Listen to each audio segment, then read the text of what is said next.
Welcome, everyone. It is wonderful having all of you back here, joining for the fifth of 6 sessions on Jewish spirituality from the Bible until today. We're going to do things a little bit differently today because I wanted to give you an opportunity to, I think, have an inner sense of Hasidism, which is going to be our focus for today. And next week, which will be our last week, we'll be talking about the modern era. There are lots of things that I could have focused on in this sort of post-medieval, pre-modern era. We could have talked about sort of what happened after, what happened in Tzfat in particular, and sort of the growth of Jewish life there and mysticism in particular. Could have talked about Halacha and Kabbalah as competing disciplines, although that's a little piece here.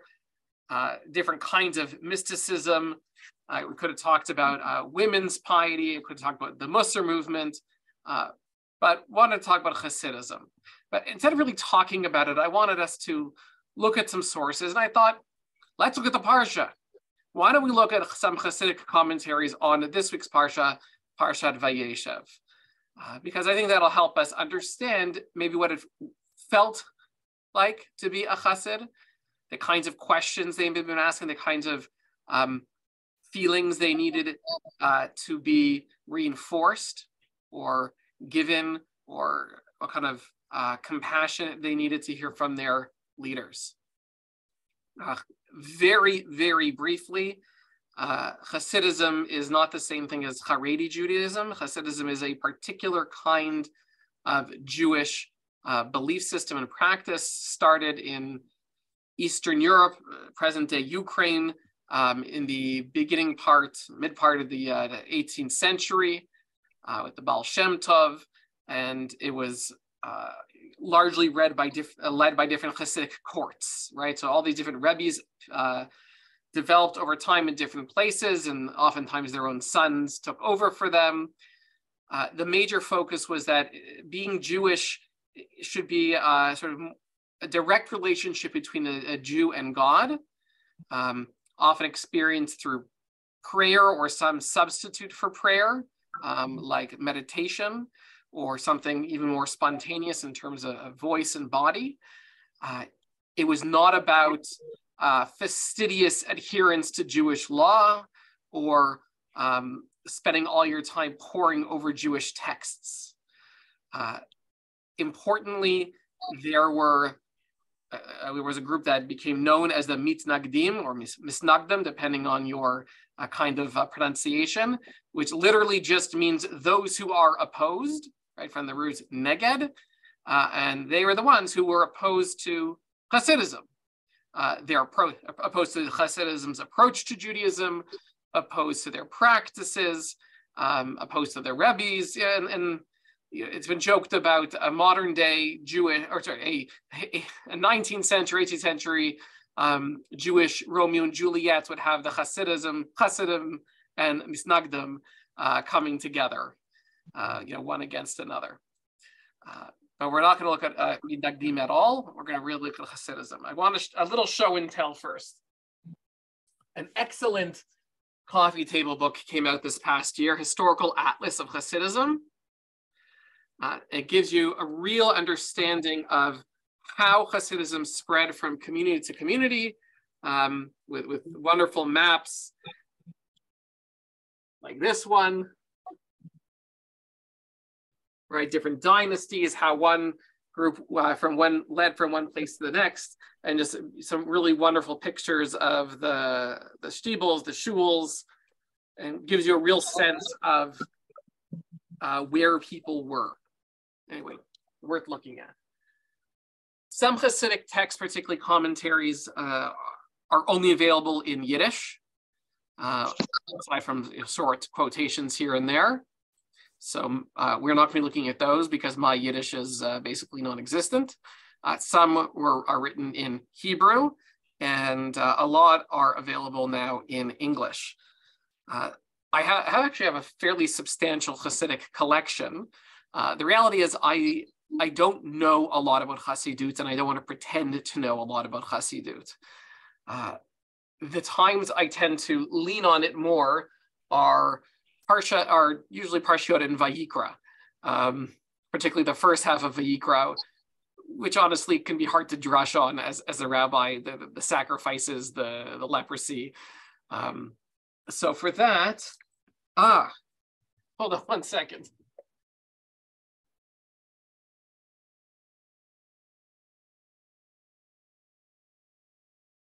The rabbi has left the room. Sorry, I forgot the books were just outside. There are a few really good collections.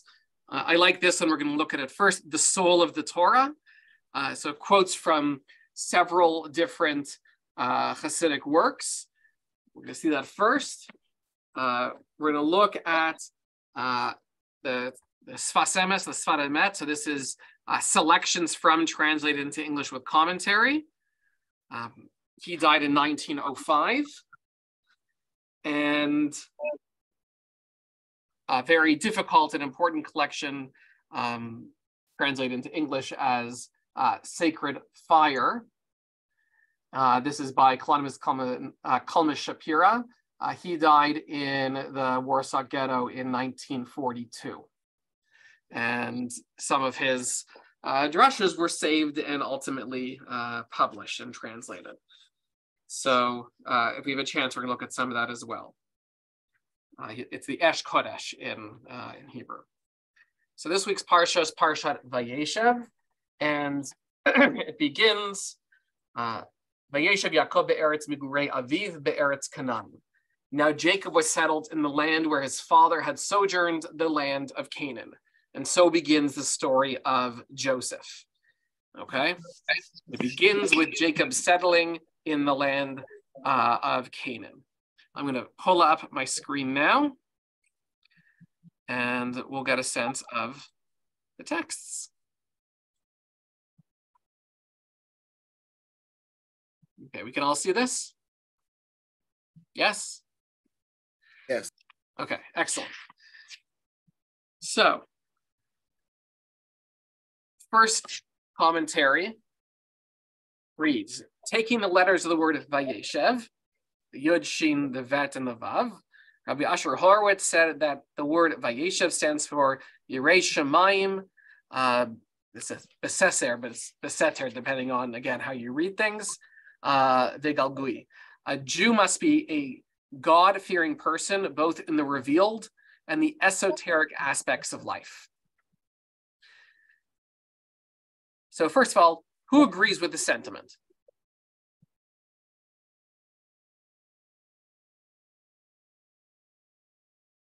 I can see what it would make. I wouldn't object to it.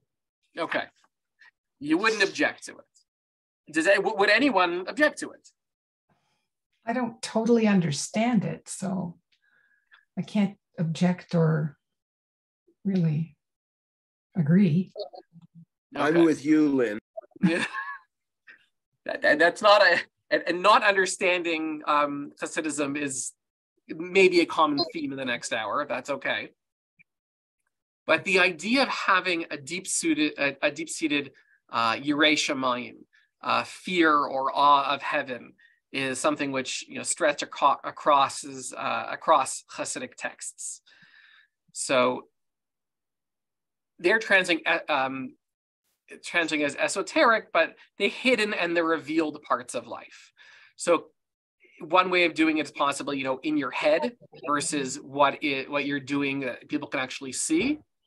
That your thoughts are important and not just your actions. I think that's one possible read on this. FCO comes, it stands for Funde Chashiris Ostros. Again, my Yiddish is non-existent. I know I should, but I'm not so good at languages. It's also important to note that Vayeshev begins what is the longest sort of narrative, the longest continuous narrative in Torah. Chapter 38 is a bit of a sort of standalone story. It's a story of Joseph, the one that we know from the theater. And there is one character who is missing from the story, and that character is God. God is spoken of at the end, but as a character in terms of intervening, having active participation, God is absent. And so I think some of these commentaries are actually a reflection of the fact that God seems to be histir, right, is hidden, right, which is the same language we see here in the text itself. We have similar thoughts more generally in terms of Megillat Esther, where God doesn't appear whatsoever. Okay. The second comment along the same thinking, a person, said Rebbe Bunim, must be God-fearing the revealed law and in the hidden aspects of life, admitting the truth and always acknowledging the truth in his heart. This type of a person can, without doubt, arise in the morning and say with complete sincerity, Ribono shel olam. Okay? So again, it's this inward turn, right? It's not about being the smartest guy in the room, right? Anyone can be a good Jew.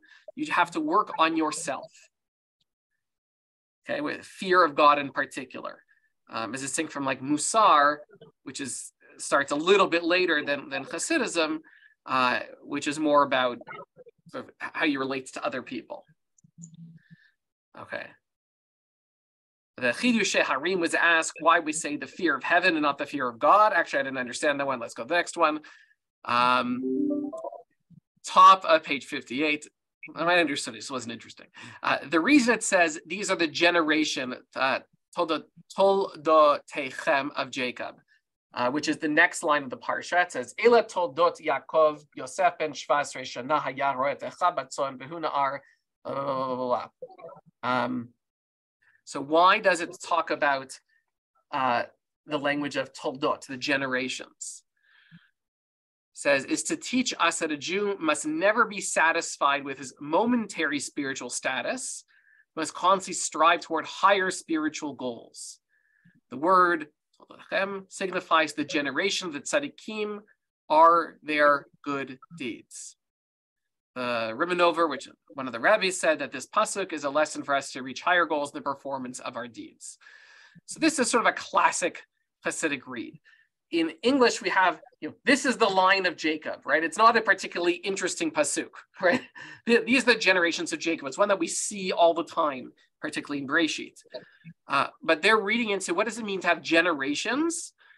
Generations, it's really about your own spiritual involvement over time. So it takes something which seems to be inane in Torah and talks about how you should be always elevating your own spiritual goals. Again, not your knowledge, not your Talmud skills, but your own goodness. Right? Hasidism is a really anti-elitist. Okay.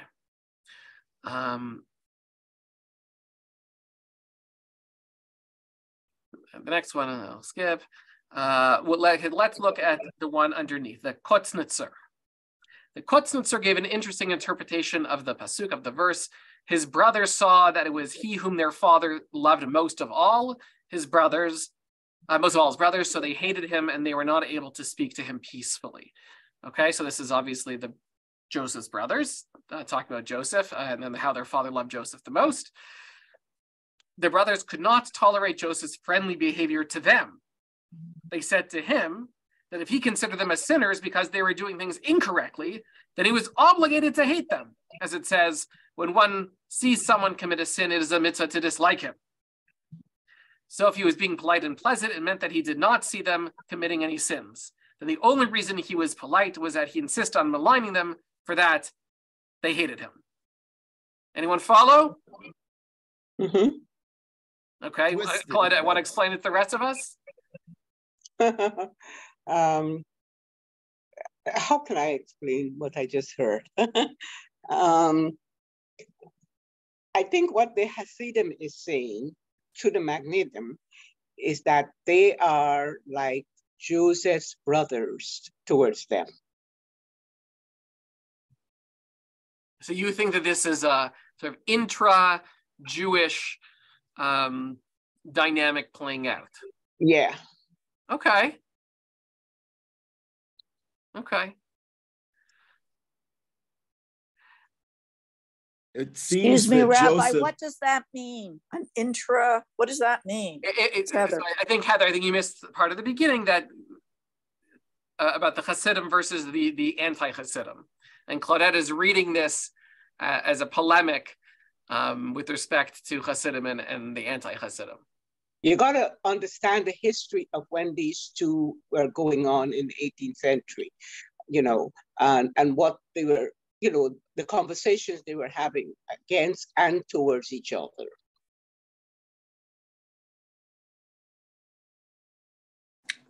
Okay, thanks.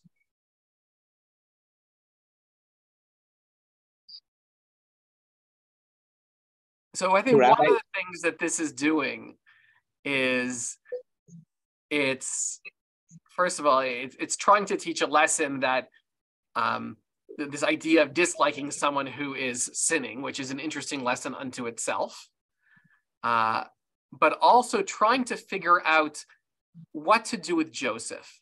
Yosef is usually called Yosef HaTzadik, Joseph the righteous. But Joseph doesn't appear particularly righteous in parts, especially the early parts of the story. So I think one of the things that's happening here is trying to reimagine the character so he doesn't look like such a jerk, and that he's being polite to his brothers in a certain way, but he's really maligning them because they're, you know, I think they're just trying to play around, trying to find a place for Joseph in all this. Okay.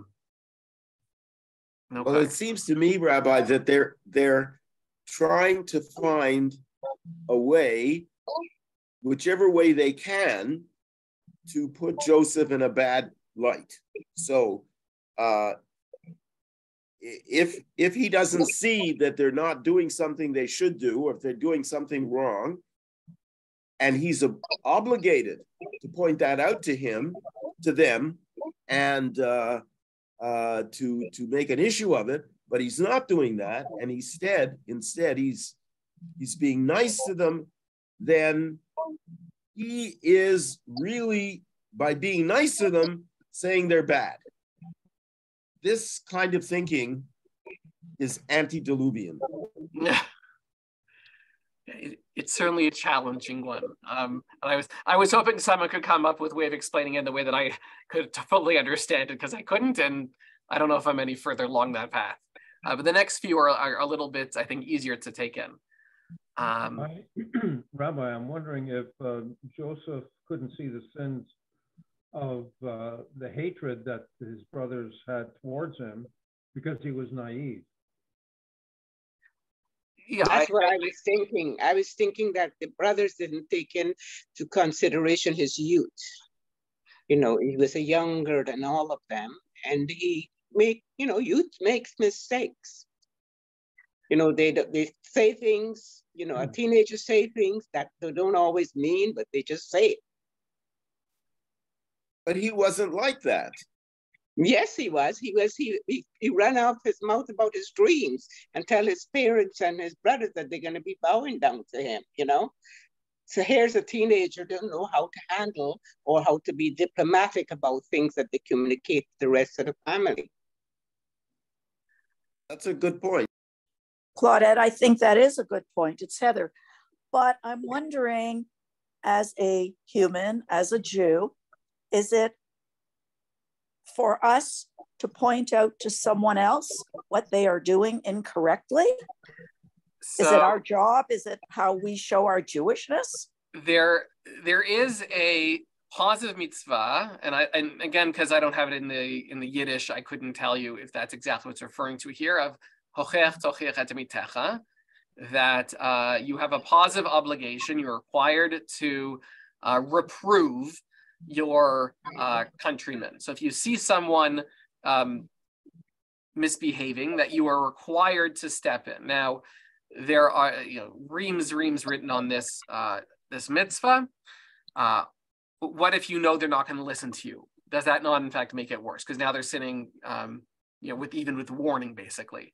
How do you know you're doing it from a good place and not because you actually just don't like the person? Can anyone really do this with the right intentions? So there's all sorts of challenges to this idea, but there certainly is an existing idea that one is supposed to reprove your misbehaving neighbor. But there is a way of doing that. And let me give you an example, not very long. Gilda and I and our kids lived in Guelph for 12 years. And when we moved to Toronto, because we were both only children and so on, and elderly parents on one side, young children on the other, and I commuted for the next 20 years. But while we were living in Guelph, my mom passed away. And I couldn't always be sure of having a minyan even once a day in Guelph. And sometimes even on Shabbos, we couldn't get a minyan so that I could say Kaddish. So one day I drove to Kitchener, where the wonderful Rabbi, the Kitchener Rebbe, right, Rabbi Rosenzweig was there. And he happened to be my old bar mitzvah teacher from way back when. I just want to make sure we get to the end, because we're yes we're getting this mitzvah's not part of today's lesson plan. Well, let me just get there. So he welcomed me, he introduced me, and afterwards at the Kiddush and so on. On the way out, and the shul is Orthodox, on the way out to the parking lot, he puts his arm around me and he says, I understand why you came so that you could say Kaddish, but it would have been better if you had gone to shul in Guelph and not driven here, and maybe you would have been the 10th man. So that was said to me gently, quietly, and with good heart, if you see what I mean. So one can bring up a person's fault or not doing something correctly, even breaking a law, but it depends on how one does it. Okay, thank you. So looking at the next source, bottom of 58, we have the verse, Lech naret shlom achecha. Jacob sends Joseph out. He says, go see how your brothers are doing. But it's shlom achecha, right? The shalom, the well-being, the peace of your brothers. The Sfat Emet, we're going to look at a little bit more in depth shortly. He comments, obviously this is a collection of different commentaries, the FCO. Sfat Emet says that Jacob did not intend to make Joseph a messenger to find out how his brothers were doing. He could have sent one of his servants. Jacob used the term shalom deliberately. He wanted Joseph to stop looking only at his brother's faults. He sent him so that he should also notice their good traits and their shleimut, their wholeness, right? And I think that this is sort of a very Hasidic kind of teaching, right? It's reading something into the text, which I don't think anyone would have imagined to be anywhere near the pshat, the sort of the more simple surface level reading. It makes Jacob look like a very smart, considerate father. And it really passes on the idea that when you're looking at someone, you should try to find the good parts of them as well. Right? Mm-hmm. It's a very feel-good kind of teaching. Okay. We have a little bit of a different comment to the next one. The Radamsker, right, from Radam, gave the following interpretation: go see how your brothers are faring and how the herd is doing. He noted that the Pasuk teaches that the true leader must be concerned with how his people earn a living, right? And when you're talking at a time when the Jews, generally speaking, Hasidic Jews, were not wealthy, right? These are mostly poor individuals. This kind of teaching is important for the community to have, that they know that their leaders have their back, and their leaders understand that they can't spend all their days learning Torah. They have to earn a living. That's important too. And it's okay that you spend your time doing that, rather than, you know, just learning Torah all day. It gives credence to their own lifestyle, which is important. I really like the next one. I thought it was really interesting. He, Joseph, is wandering the field. The man asked him, saying, "What do you seek?" And he said, "My brothers do I seek." Okay, right? So Jacob sends Joseph out. Joseph doesn't know where his brothers are. This unnamed man shows up in the text and says, like, you know, what are you looking for? And he says, "Look for my brothers." And the guy says, the brothers journeyed on from here, for I heard them saying, "Let us go to Dotan." Okay? And this unnamed man, of course, changes the course of Jewish history, right? If he didn't happen to be in that one spot at that one time, Joseph doesn't find his brothers, and the rest of the story, you know, changes dramatically. The fact that he goes unnamed, I think, is important as a lesson unto itself about how the little people, the unnamed people, actually can change the course of history. The brothers, saw him from afar. When he approached them, they conspired to kill him. The Sassover Rebbe explained that as soon as Joseph left his father's house, he felt alone and lost. Really? Does anyone read the text that way? No, I certainly had not. That he felt alone. No, I haven't. No. That is why he said, "I'm seeking my brothers," right? He wanted company. Okay, even though, like, it's clear he's seeking his brothers because his father told him to, right? Rather than he's feeling alone and lost. When he was told they were in Dotan, he understood that it meant diaspora. For Dotan, or Dotanyat, you know, they're going towards Dotan, numerically is a diaspora, galut. Okay, so gematria, connecting what happened, they went to galut, to diaspora. He wondered why the Israelites would be in the diaspora. They saw him from afar, they conspired to kill him. He immediately understood that the reason for the diaspora would be senseless hatred. Mm-hmm. Now, you're talking, you know, this is a drush given to a bunch of pious Jews living in diaspora who are experiencing lots of senseless hatred. And they're feeling, okay, like our situation, maybe it makes more sense now. Right? And we can see ourselves in the text. We are Joseph, or we are the brothers. Maybe, and of course, what happens into the story? Redemption. Right? Things work out okay for them. And the community, of course, felt or hoped things would turn out okay for them as well. They turn out okay, but like after a long time and one amazing amount of critical, terrible events. Yes. Yeah.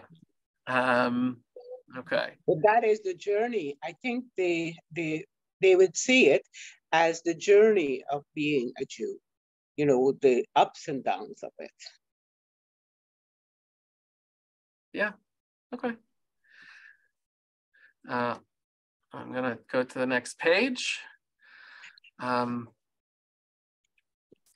This one I found to be really interesting. On the pasuk, and the pit was empty, no water was in it. Right, so the side the pit that they're going to throw Joseph into. Rashi comments there were snakes and scorpions in it. Okay. Continues, a person that is a boor, who has no understanding of spiritual concept and is empty of Torah education, good deeds, finds fault with Torah based on enlightened information, haskalah, right? This is a sign, said Rabbi Asher Horowitz, that snakes and scorpions are in it. So they managed to read this verse in a creative way as a challenge against Enlightenment learning, secular education at the time. How it works as a hermeneutical tool, we don't need to get into, but that they were able to turn this verse into a challenge against those who are, without spiritual education, is an interesting move. Okay, I think it's important. Okay, how are we doing so far? Good. Okay. All right, Brandon. I was trying to figure out with the timing which ones I want to do. Here, let's do this one. On the pasuk, now Joseph was handsome of form and handsome of appearance. Rashi makes the following comment. Once Joseph saw himself in a position of authority, he began to change his manner of eating and drinking and started to curl his hair, which I just think is amazing. The Holy One, blessed is he, said, your father is in mourning and you curl your hair? Okay, I love the Rashi by itself. It's just fantastic. The Lenchner one, that's Lenchner Rebbe, wondered how it was possible that Joseph, knowing his father's sorrow, should be concerned with mundane things such as food, clothing, and his hairdo. Lenchner explained that when Joseph tried to teach the ways of God to the Egyptians dressed as a Jew, that is a foreigner, no one would listen to him. Therefore, he decided to change his clothing and his hairdo, hoping the Egyptians would listen to him. Instead, Zlicha, Potiphar's wife, tried to seduce him.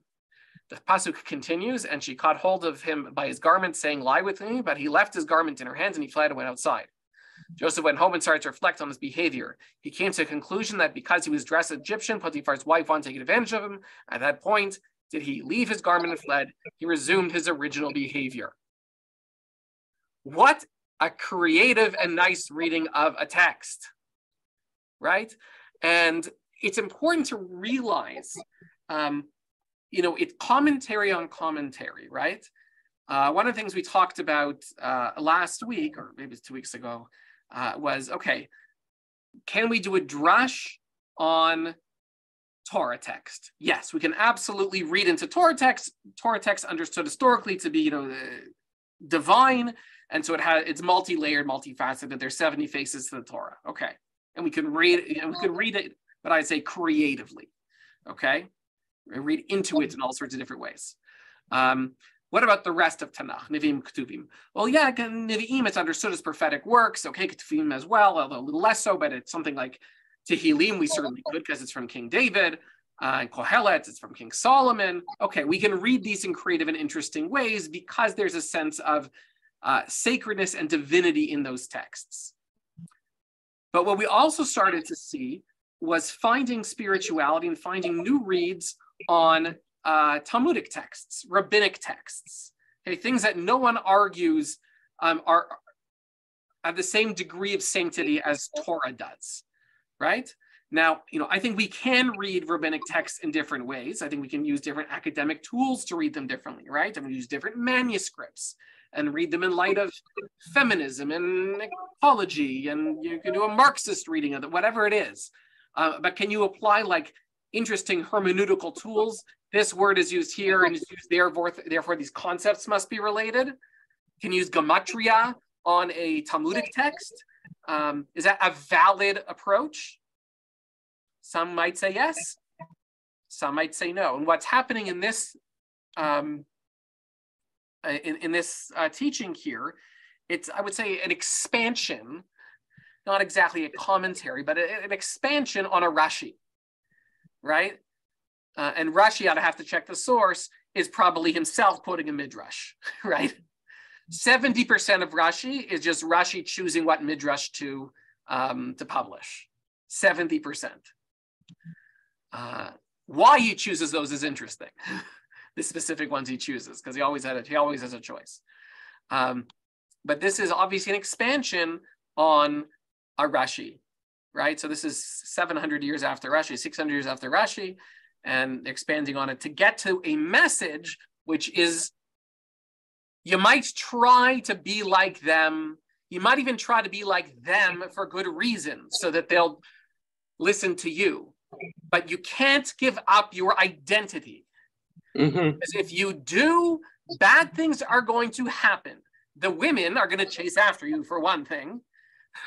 And ultimately, you're going to want to leave that cloak, that kind of life behind, and go back to your original self.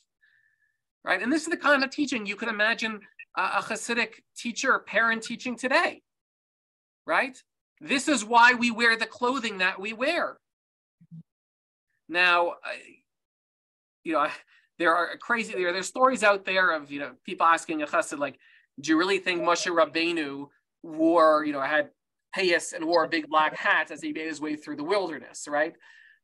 That is to say, do you have any self-recognition that the way that you dress today in the year 2022 is really just based on what fancy Europeans wore in the year 1800, right? As opposed to what our ancestors, would have worn in the wilderness in the Middle East, 3,500 years ago. They obviously did not wear fur-lined hats, walking through the wilderness. That just would have been stupid, amongst other things. Rabbi, some have the recognition, some don't. But as a teaching tool, I hear you, Heather. As a teaching tool, I particularly like this one. Yes, Heather. I just wondered if you think it's a stretch for an interpretation of mine that with the thought of being like the community that you live in and dressing like that, what comes your way, and wherever the generation is, wherever you live, the challenge of assimilating and how it becomes something that is too difficult to maintain who you are. I mean, there do you understand what I mean? I'll say this: there are teachings, things like it's because of their names, their clothing, and now I'm forgetting the third thing, that we were able to maintain our identity over time. I don't know of any teachings that say like it's good to change your dress and look like the locals, but right. There are certainly many which say you should continue wearing your traditional clothing. You should continue to be who you are according to your tradition. Right. Yeah, and actually this coming Shabbat afternoon, we have a bar mitzvah, and I've been working with him on his Devar Torah, and he actually pointed out something to me which I never really thought about much in the text. When Joseph, after he's in prison, right, and then Pharaoh has this dream he can't understand, right, and he's reminded by his advisor, oh yeah, there's this guy in prison who he interpreted dreams. So they go and fetch Joseph, and the text makes a point of telling us that he cut his hair and they put him on a new suit, some new clothing. And like all the commentators say, well, why they do this? Because when you go before the king, you don't go in prisoner clothing. You want to look good. And me and Cooper, who's having his bar mitzvah this coming Shabbat, we're talking about this in clothing, and I point out, the beginning of the story also starts with Joseph putting on new clothes. Right, he puts on this Kutanat Habasim, the amazing Technicolor dream coat, right, and that's how the story begins and all the problems. And Joseph putting on other clothing is the beginning of the redemptive part of the story. But Cooper was trying to make the point: Joseph as a human remains the same. The rest of it was just sort of exteriority, and we each take on roles depending on what we're doing. We put on our baseball uniform to play baseball. We put on our swimsuit to go swimming. That doesn't change who we are. That's sort of his drash, which I appreciated because, unfortunately, the funeral that I officiated last week for the late Morris Davis, the family told me about it. It was really important for him to look good when he went out. And really until the end of his life, he wanted to look good and have his hair done. And so I had this opportunity to talk about Joseph as someone who also changed clothes and had his hair done, but what was really important what was inside. And just like Rabbi, yes, in Judaism, and talking about Jews and clothing, that we have things that we use to go like the shul or to the temple.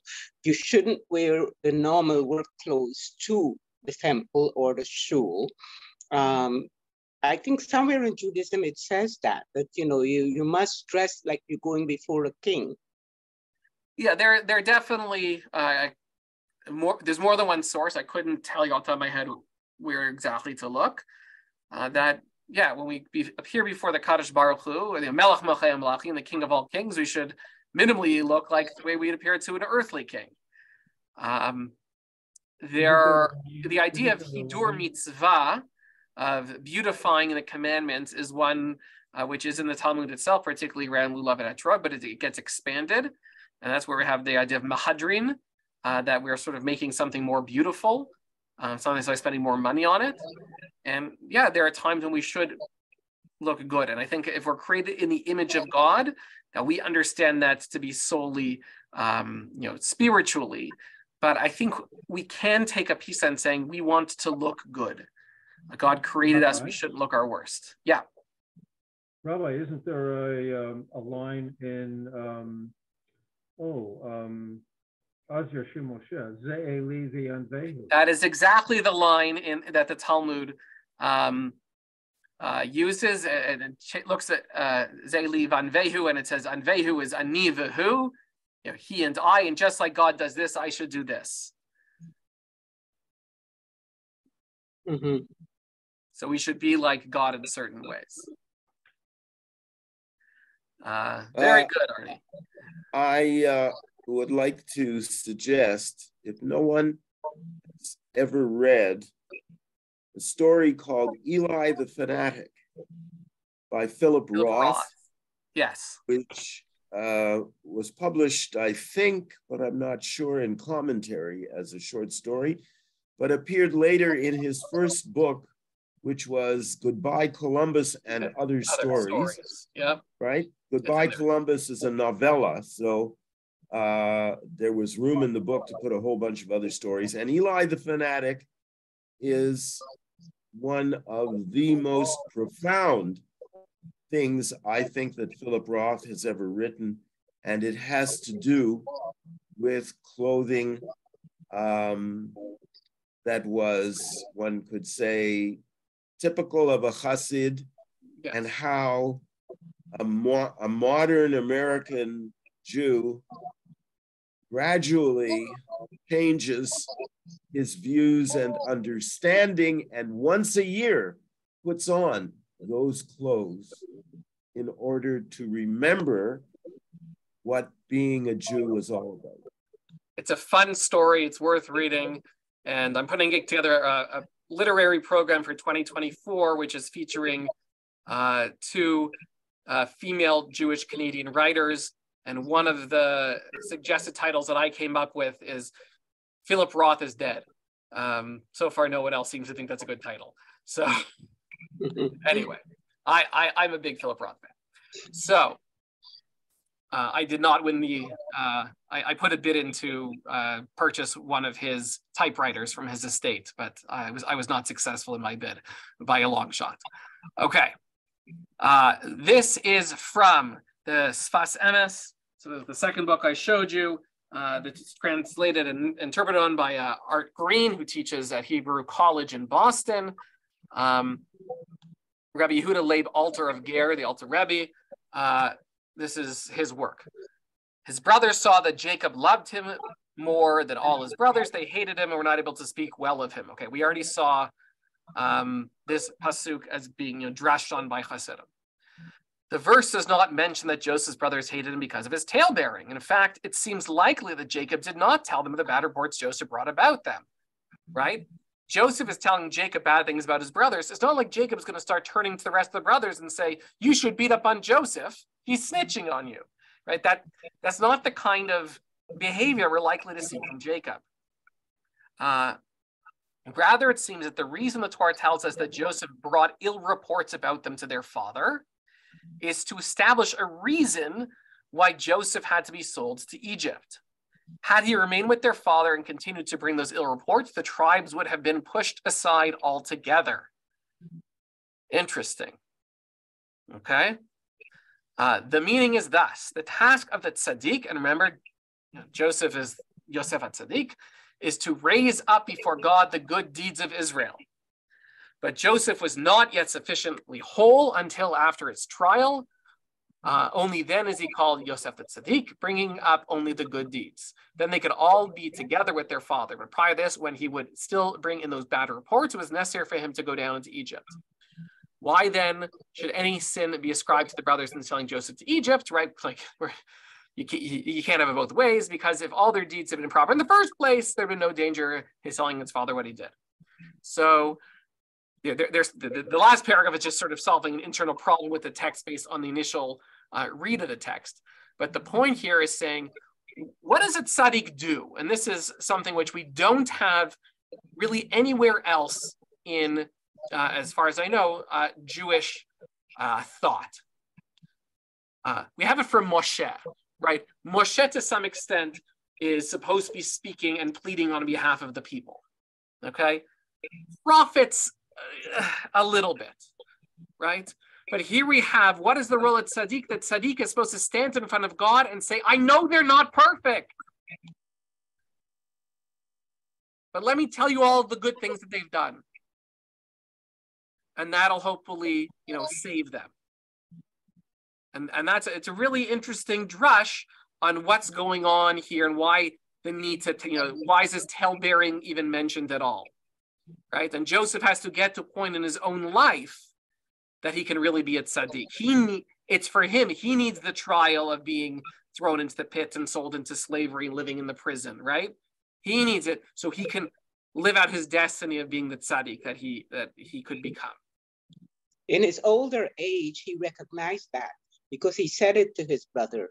Correct. That they meant it for bad, but God meant it for good. Yes, and that fits in perfectly with the way the story ends, as Claudette is saying, right after he reveals himself to his brothers. The first thing he says after checking how his father is, don't worry, I'm not mad at you. Actually, all of this was predestined, by God. Because you could, presumably the brothers were suddenly terrified that Joseph is going to hurt them because, they sold him into slavery. All right. So here's a second teaching of the Sfat Emet. We'll just do two of them. There are two sorts of trials. One sort, and I had to read this more than once, so I'll read it slowly. One sort can be overcome by a person's own efforts. The other trial is a greater one, in which sheer strength cannot be victorious at all. In a case like this, the pure desire and the honest and just heart of the righteous person allow choice to be removed altogether. That sentence threw me off. Thus avoiding the trial. This is considered divine intervention, and I will understand that awkwardly stated sentence as we continue reading. Hear this in Joseph's words regarding his trial with Potiphar's wife, where scripture says, he refused, saying to his master's wife, my Lord knows nothing of that which I do in the house. All that is his, he has placed in my hands, right? He's telling Potiphar's wife, your husband really trusts me with everything. Now I have elsewhere said, that is the Sfas Emet, that God gives us choices in all we desire to do, asking only one thing of us, that we remember the yoke of God's blessed kingdom, recalling that all comes to us from God. This much we surely have to keep. So what is it to be a good Jew? Is to understand that we live under the yoke of God's kingdom, okay, and that everything we have is from God. That is the prime Hasidic mitzvah, okay? Now, keep going. Now, understand this meaning within the ongoing words of Joseph. And he has kept nothing from me except for you, insofar as you are his wife. That should suffice for the wise. In this way, Joseph was able to avoid having to choose. And notice, sorry, in the he, right? I'm pointing to my screen. It's lowercase, but then in square brackets, uppercase, right? So what Sfat Emes is doing, saying in the Torah, the pshat is that he is referring to Potiphar, right? He has kept nothing from me except for you, the wife. The Sfat Emes reading is saying, no, God has kept nothing from me, right? God gives us everything. God has kept nothing from me, except for things I'm not allowed, which includes Potiphar's wife. And that should suffice for the wise. How? In this way, Joseph was able to avoid having to choose. He remembered that choice itself is given by God. Therefore, it is not fair that we transgress the divine will. Even though he couldn't overcome temptation by his own strength, the pain he felt over this caused God to deliver him from his trial.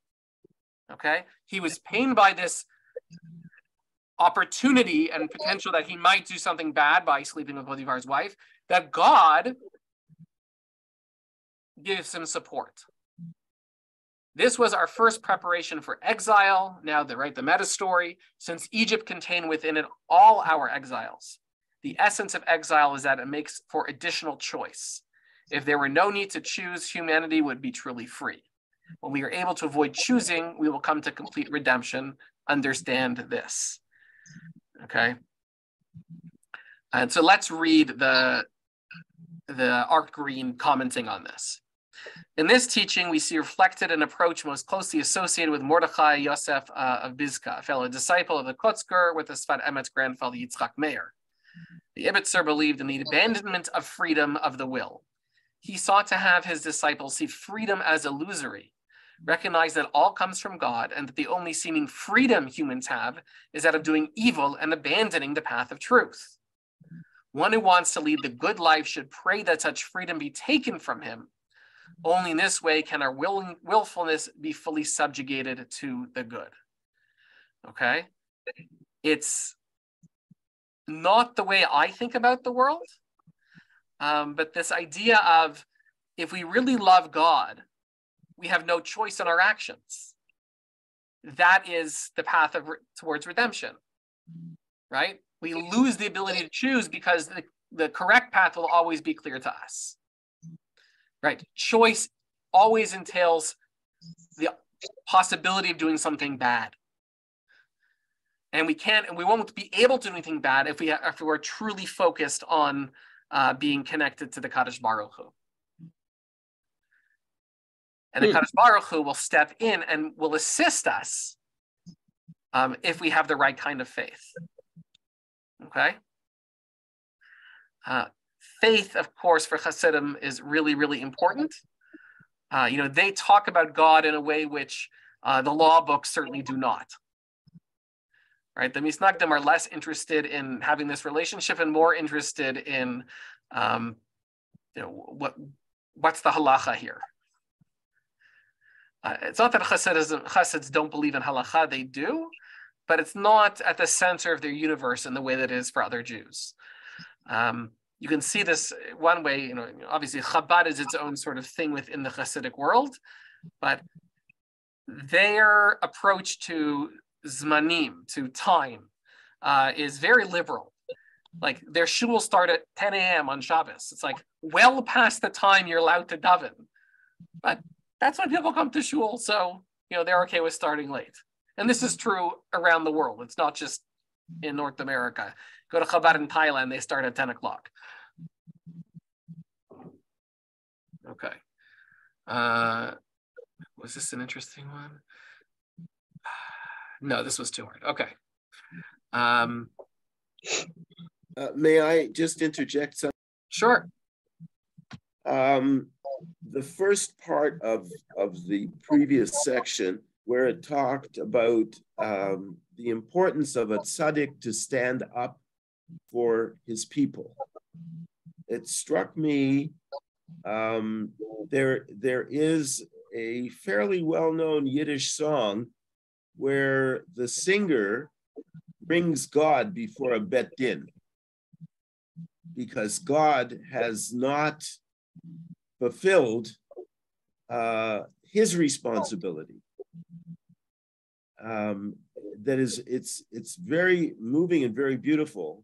I was trying to remember some of the words, but I'd have to look it up, which we don't have time. If you do find it, please do send it to me. And there is a story, and we're getting into the Holocaust with the next source, of God being put on trial, God being found guilty, and then they go off and daven Mariv. Anyway, it's a really difficult story. Okay, so we're back to the first verse. Vayeshev Yaakov be'eretz megurei aviv be'eretz Canaan. Jacob settled in the area where his father had lived in the land of Canaan. Rashi on that pasuk actually quite sort of famously explains, Jacob wanted to live in serenity, but the anguish of Joseph leapt upon him. Righteous people want to live in serenity in this world, but the Holy One, blessed be he, says to them, is it not enough they will enjoy serenity in the world to come, and that you should want it in this world as well? Right, so we make sure we understand this. Rashi is basically saying Jacob Vayeshev is a problem, that he settles. We are not supposed to, according to Rashi, live settled lives as righteous people. A righteous person is always being challenged, right? They're always trying to fix something. Their lives are always will always have difficulties. And the moment that Jacob thinks he's really settled, he wants to live in serenity. That's when all of his real major problems happen, right? He settles, and then Joseph is sold off, and Yaakov thinks he's dead. Okay, so this is being written December 2nd, 1939. Okay, Poland. My father and teacher, His Holiness Rabbi Eli Melech, blessed memory, comments on this in his writing, asking if God's answer to righteous people, as claimed by Rashi, does not hold more than just the simple, obvious meaning. Would God begrudge the saint a serene life? Right? It's a good challenge. Like, really, we only can enjoy, the righteous can only enjoy a good life in the world to come. Like, God's going to make things bad for us in this life. Obviously, we can start thinking about the story of Job. It may perhaps be understood, as I heard explained by my father-in-law, His Holiness our master teacher and Rabbi Yachmiel Moshe, blessed memory. The Chassids, by the way, love this language of, these honorifics, big within the Hasidic world, who said the following in the name of the holiest, the holy leader of the Diaspora, the Rebbe Baruch of Mezhibush, in the song Hol Mekadesh that we sing on Friday night. So now they're going to do a drash based on a zemer, right? This isn't Torah. This isn't Talmud. He's going to make a drash based on a song that they sing on Shabbos, okay? I'm not saying it's not allowed. I'm saying it's really interesting as a place to find your spirituality, giving something which was written by a human hand, giving it the level of a certain level of respect that you can actually drash from it, okay? So in this song, Kol Mekadesh, which I don't know any tunes for, but I've certainly seen it in print, in the verse, those who sanctify the seventh day by desisting from plow and harvest, the Hebrew word charish, plow, may also be translated as silence. The two words meaning plow and silence are identical in Hebrew, okay? The verse then reads, help those who sanctify the seventh day with silence. They sanctify the day because they do not speak, okay? The very simplest interpretation of this teaching may refer to the Talmudic teaching on the verse, if for the Sabbath's sake you rest your feet. Next page, come on, computer. Nor do you fancy on my holy day. If you call it a pleasure to honor God's holy day, refraining from your business, looking out for your interests, nor talking your words, then you will delight yourself in the Lord. The Talmud explains that one's conversation on the Shabbat should not be like weekday speech. Okay? The verse from the song Kol Mekadesh may also be interpreted another way. It could be referring to those righteous people who attain such rapture on the Sabbath that they are unwilling to articulate with mere words what they are experiencing or feeling. If this is the meaning of Reb Baruch's teaching, then the verse, help those who keep the seventh day with silence, is talking about the silence that is somehow demanded by the experience itself. Okay?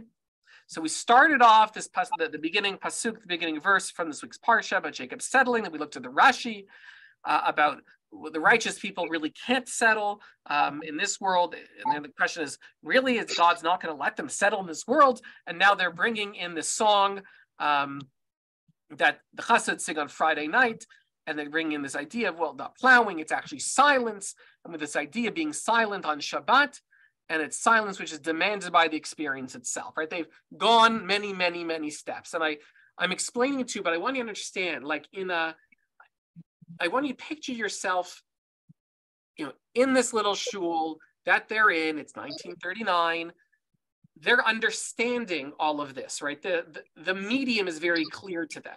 They don't need it explained, right? The chiddush here is very little. There's only a small thing which they feel, this is a good hook. This is a good read on it. It's not like, wow, you took 18 steps to get to where you need to go. Maybe that's at least 12 steps too far.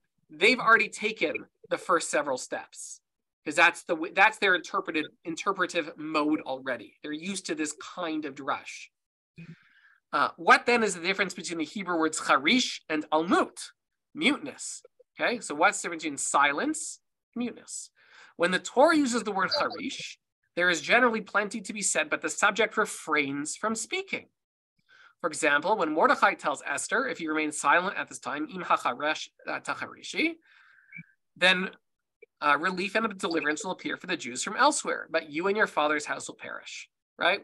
We remember that part of the Megillah. Or as Moses says to the Jews on the banks of the Red Sea, and this is interesting because it's actually not exact. God will fight for you, and you will be silent. Vatem tacharishun is the verse, and it's not that you're going to be silent. It's that you don't need to be the one doing the thing. Okay, you could do the thing, which is fighting, but don't worry so much. God's going to fight for you. But which is a form of silence. In all of these examples, there is plenty that might have been said, but people were silent.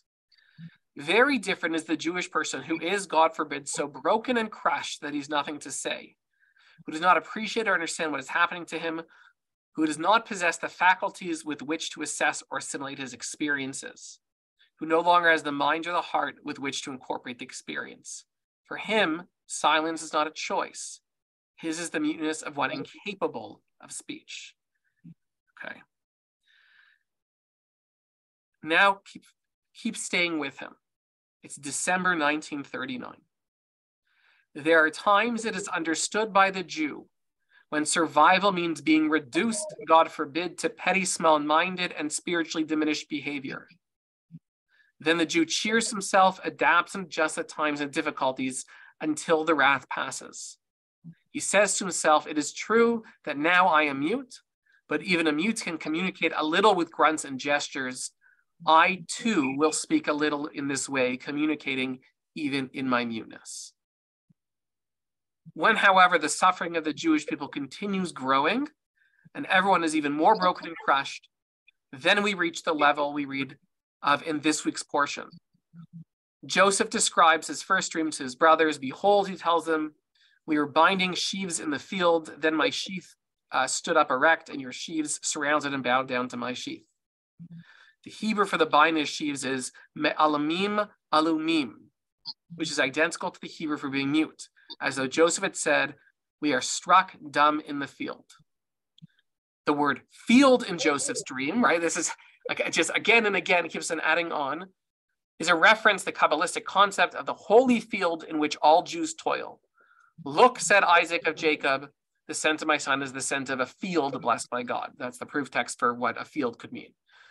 Rashi connects with an ancient Kabbalistic concept, that of the field of holy apples. All Jewish worship is harvesting this field. Joseph explains the prophetic meaning of his dream. We were harvesting the field, and when the exile reached the state of me'alamim alumim, dumbstruck muteness, we are bereft of the ability to communicate even in our Torah and our worship of God. Then behold, alumati, my muteness suddenly stood up erect. At first I tried bending my shoulders to the yoke, thinking to adjust myself to difficulties and to live a life of muteness. But when I saw that even the muteness was dumbstruck, I could not bear it. I took the courage to cry out to God even louder. When alumotechem, your muteness surrounded mine, and you took strength from me. This is the meaning of the original quote from Rashi, with which we began this chapter. Right? He has a problem with Rashi's explanation, so he has to go through all of this to explain what he's about to say. Righteous people want to live in serenity in this world, so says Rashi. They want to adjust and adapt themselves to the exile and the troubles. But the Holy One, blessed be he, says, it is not enough for the righteous to be satisfied that the future may be good, that they will survive. Even now they must toil to rouse heavenly mercy, so that God will save Israel immediately. Okay? Rabbi, can I ask a question? Sure. All that you've just read, I just want to clarify in my mind, is something that was being preached to people in 1939, right? Yep. No, I'm going to put myself in that space. And 1939 is just a little bit with the war and what the people were going through. And I can see them trying to console and to strengthen their people with all the stuff that is going on around them that was not good. Yeah, things are terrible. Yeah. There's also a lot of, it's very, very early, right? It's December. The war begins September the 1st, right? That's the Blitzkrieg. Right. and they're terrified because they don't know what's going to happen. Right.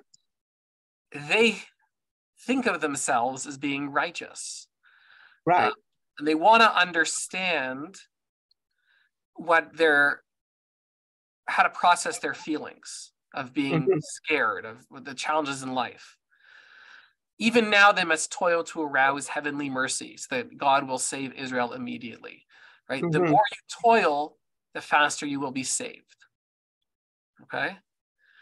There's also, I think, a lot of acceptance here that there are going to be times when we might not be able to live the lives that we want. Right. And that's the reality, and that's okay. We have other ways of communicating. But it's telling them to hold on, to be themselves, to be who they are. That is what I get from it. Right, to continue deep down, have faith you can be who you are. And eventually we might actually get to such a terrible level, God is going to intervene and bring about salvation. Yeah. Okay, they're seeing their own experience in this text. I'm going to encourage all of you, because I know it's emailed to you, read the next one. So it's now December 1940, the next year, they get to Parshat Vayeshev again, and he quotes the same Rashi. And by now, it's even harder, his explanation, but it's a little too long to get through right now. And then I gave you something from Hanukkah, 1941, if you wanted to look at it as well. So with that, I'm going to stop my screen share. You're welcome. And I look forward to seeing all of you next week as we wrap up our series on Jewish spirituality, and we'll look at the modern era.